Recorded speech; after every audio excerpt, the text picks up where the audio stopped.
नमस्कार, आप देख रहे हैं द हिंद 24 न्यूज और मैं हूं आपके साथ साक्षी निर्वाण।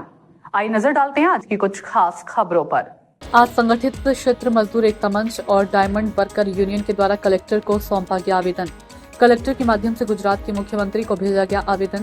गुजरात फैक्ट्री नियमों में किए गए संशोधन वापस लेने की मांग की गई। गुजरात के 2 करोड़ से अधिक मजदूरों के हकों का हनन हो रहा है। 8 घंटे की जगह 12 घंटे काम का समय किया गया। महिलाओं की सुरक्षा का ध्यान नहीं रखा गया है। तत्काल अध्यादेश वापस दिया जाए। यदि अध्यादेश रद्द नहीं किया गया तो आने वाले दिनों में आंदोलन चलाया जाएगा।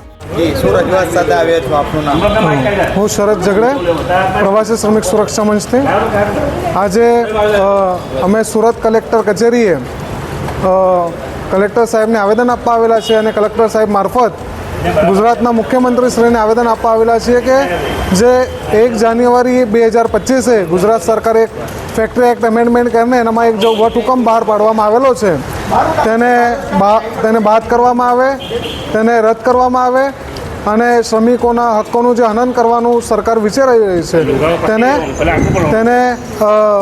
તેને આ વટહુકમને પાછું લેવામાં આવે। देखते रहिए द हिंद 24 न्यूज।